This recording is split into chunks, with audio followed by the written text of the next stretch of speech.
Over the weekend, I saw on MSNBC, The Atlantic's Jeffrey Goldberg and others poo-pooing Trump's designation of Antifa as a terrorist organization, domestic terrorist organization. And suggesting, as Goldberg did, that it's not even an organization. It's just a loose affiliation of people that share views, that communicate online, and so on and so forth. Well, the reporting that Andy Ngo alone has done on Antifa in Portland, the Rose City Antifa, as they call themselves, that alone, that reporting just in that one city, them patrolling the streets with the city government completely taking a hands-off approach and engaging in random acts of violence, like when they beat the hell out of Andy Ngo, almost killed him, gives lie to what Jeffrey Goldberg and these other people are saying. It's unsurprising that the left is trying to downplay the violence of the extremist elements within their ranks, but it just provides another opportunity to provide the detail. This is 5 years ago, 2020. Project Veritas, then under the leadership of James O'Keefe, infiltrated the Rose City Antifa. And here's what they heard from members. Don't be that f***ing guy with the goddamn spiked brass knuckles getting photos taken of you. Police are going to be like, perfect, we can prosecute these f***ers. Look how violent they are. Right? Not that we're not, but we need to hide it. Yeah, don't get caught with the brass knuckles. Don't get caught beating people up. Do it, but just don't get caught. How violent is Antifa or RCA in particular? Practice things like an eye gouge. It takes very little pressure to injure someone's eyes. They do not hesitate to either push back or incite some kind of violence. In our classes and in our meetings, before we do any sort of demonstration or black bloc, we talk about weapons detail and what we carry and what we should have. What is black bloc? Well, this is black bloc right now. The term is used to a tactic in which individuals conceal their identity to look uniform so that no one can be identified in an act of a crime. With RCA, it seems much more structured, almost like a company or like a business. So, I feel like there is some type of outside funding, influence, or resources being used. Consider Destroying your enemy, not delivering a really awesome right hand, left eye blow, It's not boxing, it's not kickboxing, it's destroying your enemy. Oh. Not just dealing a good right hand blow, destroying your enemy, killing him? RCA, Rose City Antifa, is more like a company, you heard. Outside funding, there has to be. One of the informants that O'Keefe got in. And there's also video in that report that he did of the meetings that the guy talks about. Meetings where they're talking about what weapons and what strategy and what tactics. But it's not organized. It's just a bunch of people running around in a one-off lone wolf situation who happen to share the same views. But they're organized enough. Here's the garb. Here are the weapons. Here's the approach. Here's what we're trying to accomplish. Where does the funding come from for all of this? Interesting, too, that the left has no problem with Antifa disguising their identities to commit violent crimes without being caught or caught easily. Whereas they have a problem with ICE disguising their identities to enforce the law so they don't get doxxed and endanger and have people like Antifa targeting them and their families. More contrasts. For more on this and other matters, Stephen Bucci joins us for our weekly conversation. Stephen served America for 3 decades as Army Special Forces officer and top Pentagon official. Now a visiting fellow in the Heritage Foundation's Allison Center for Foreign Policy Studies. Stephen, thanks for joining us. It's always my pleasure. Thank you for having me on the show. What about Trump's designation of Antifa as a terrorist organization? Well, first of all, I think it's a long time in coming. Should have happened before this lie that you're shining light on here. That they're just it's just sort of a random thing. People coming together. It's not an organization you can go after. Well, if it's not, then who the heck beat up Andy No? It's and that report was chilling. I had not heard the audio from that report before. That's pretty scary stuff. These are not.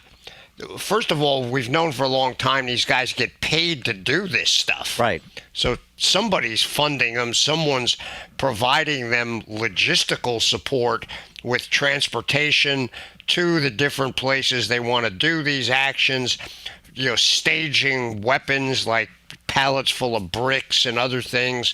And then clearly here you're talking about training methodologies. I'm sorry, that's organization with a big O. And this is something that they can go after with a RICO investigation, with all of the force of the federal government, because in a lot of those states, you're not going to get much help because they got screwy governors.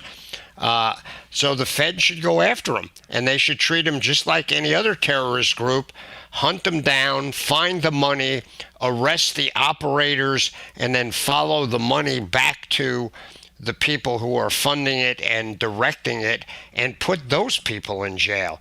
And I think if we do that, there's going to be surprising people walking around, in orange clothing and their hands behind their backs. It would be really a positive thing for this country. It would remove one of the biggest disruptors that we've had for the last 5 years, and a dangerous group that deliberately targets and hurts either innocent people who disagree with them or law enforcement who are just trying to maintain the peace. Right. And this is, before we get to the more expansive discussion, just specifically with Antifa, the argument was made by Goldberg and others, that this is not a foreign. Well, first of all, it's not even an organization, but then say to the extent it's an organization, it's not a foreign, so they can't be designated a foreign terrorist organization.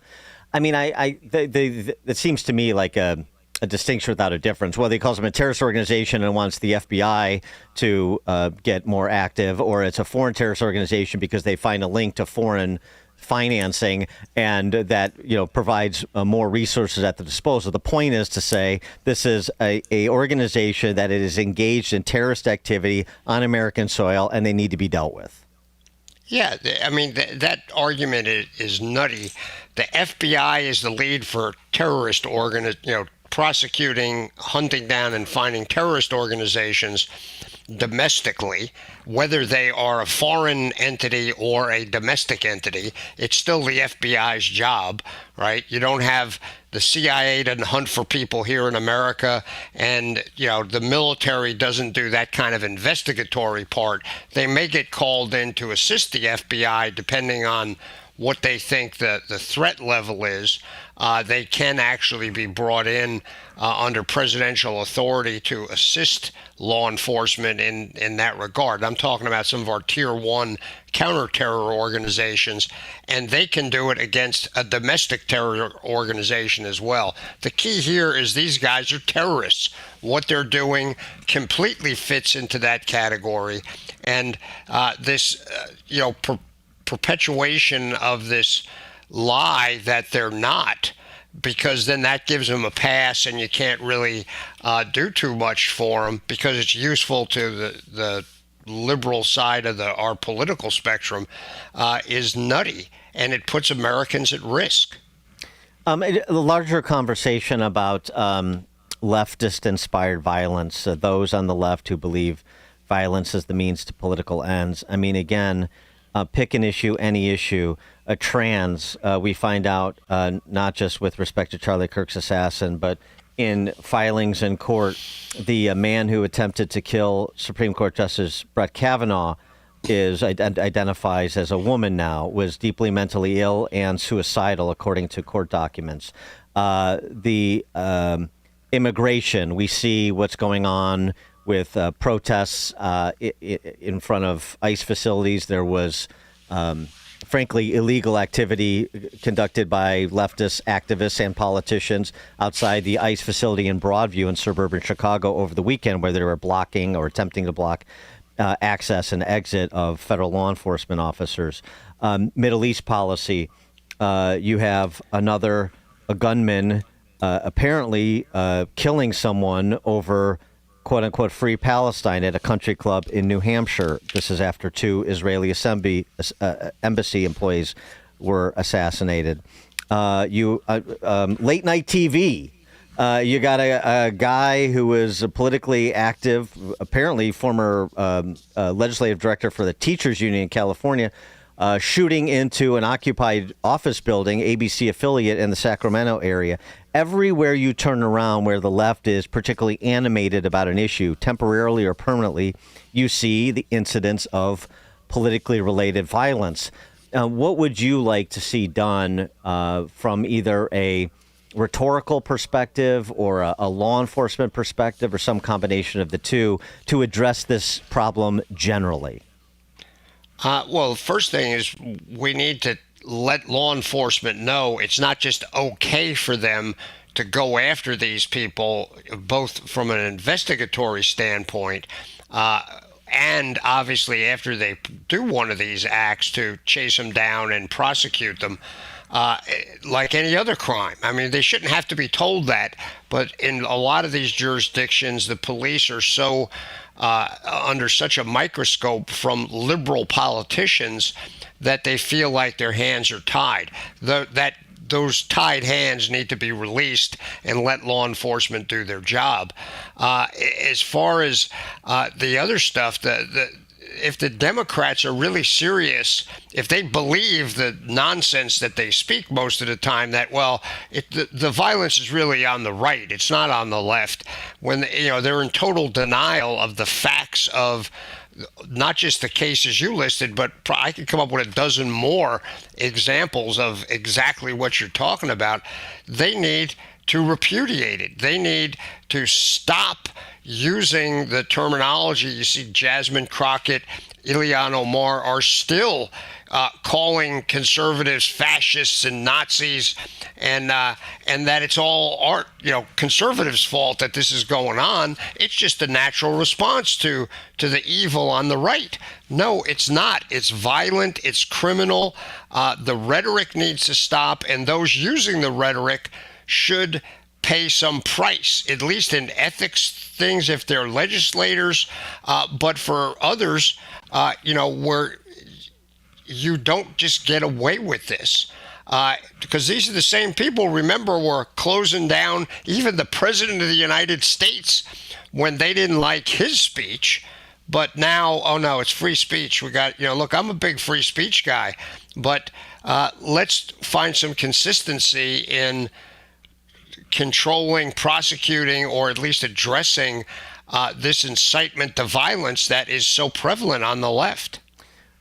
Turning to Venezuela, the controversy over the elimination of narco terrorists, I guess, because they're a designated terrorist organization, Tren de Aragua. Narco terrorists, the elimination of them trafficking in drugs, as we've seen a few examples over the recent weeks. Since August, the Wall Street Journal reports the Pentagon has deployed 3 destroyers, 3 amphibious assault ships, a cruiser, and a fast attack submarine to the region, along with the Navy's P-8A Poseidon maritime patrol aircraft. 10 F-35 jets are now in Puerto Rico. And Trump was asked over the weekend if his goal is to remove Maduro from power in Venezuela, and he said, "We'll see what happens. It's not an option or a non-option." Okay. What do you think is the Trump administration posture, and what should it be vis-a-vis regime change there?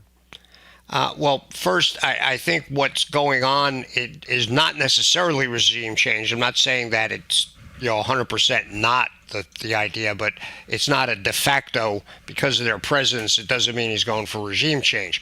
That going after the narco folks in international waters, it's still a being discussed issue from a legal standpoint, but there is a lot of precedent over time designating them pirates, things like that, that it's okay to sink a pirate ship.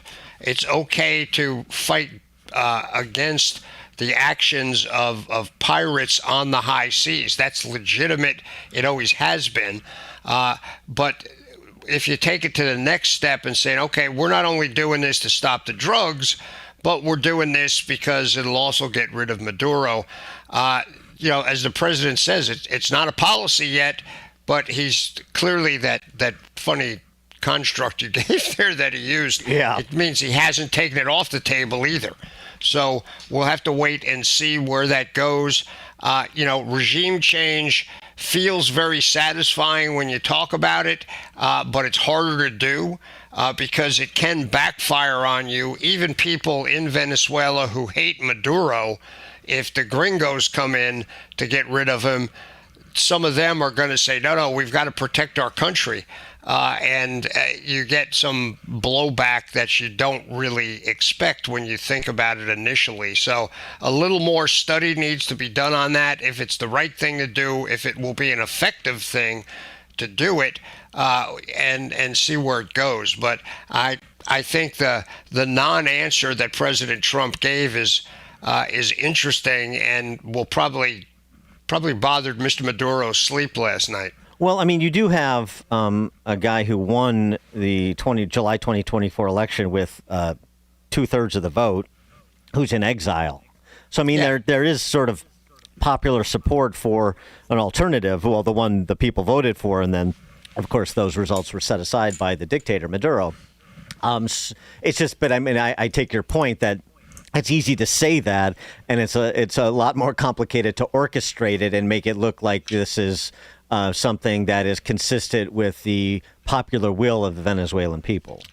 Yeah, I mean, I'm not saying we shouldn't do it, but I think it warrants a little more study, a little more deep analysis about, how we do it, when we do it, or if we do it, to get the most beneficial effect from the policy.